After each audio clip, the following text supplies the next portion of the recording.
Imagine you're baking cookies, and a recipe calls for half of a cup of sugar. But today, you're only making half of the recipe.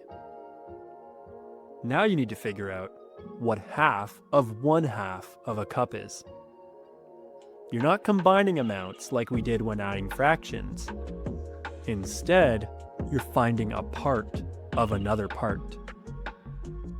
This is exactly what multiplying fractions means. When we multiply fractions, we are finding a portion of another portion. Let's start with a simple example.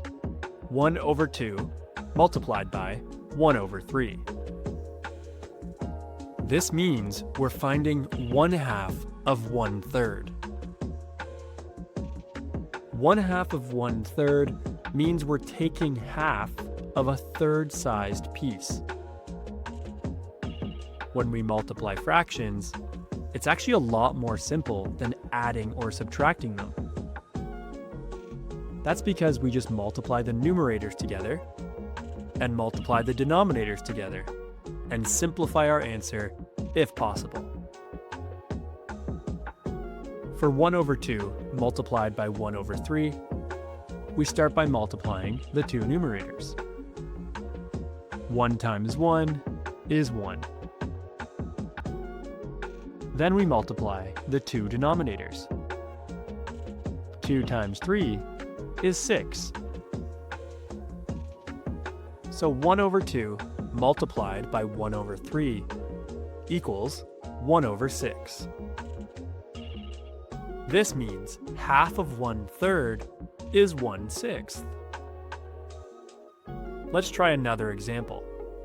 2/3 multiplied by 3/4. Once again, we multiply the numerators. 2 times 3 is 6. Then we multiply the denominators. 3 times 4 is 12. 2/3 multiplied by 3/4 equals 6/12. This fraction can be simplified. 6 and 12 can both be divided by 6. Once we do this, we end up with 1/2 or 1/2. So, 6/12 is the same as 1/2. 2/3 multiplied by 3/4 equals 1/2. You're probably used to multiplication making numbers larger. But with fractions, this isn't what happens.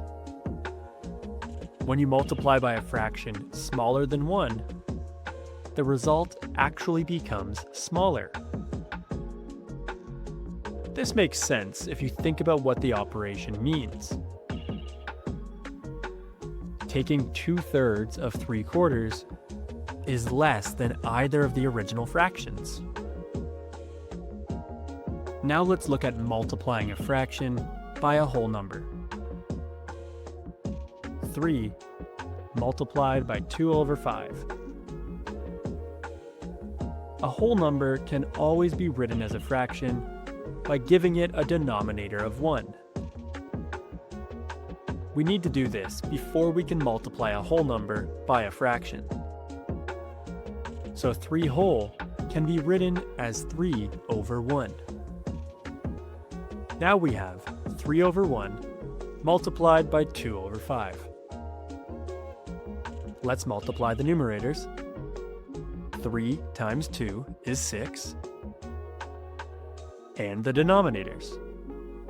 1 times 5 is 5. This gives us an answer of 6/5. This is an improper fraction, so we need to convert it to a mixed number. 6/5 is the same as 1 and 1/5. So here's the key idea to remember.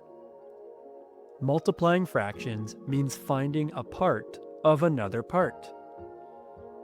The numerators tell us how many pieces we are taking, and the denominators tell us the size of those pieces. When you multiply the numerators and denominators and simplify the result, the math stays consistent and predictable. If you have any whole numbers to multiply, convert them into an improper fraction before multiplying. And if your final answer is an improper fraction, simplify it and convert it back to a mixed number.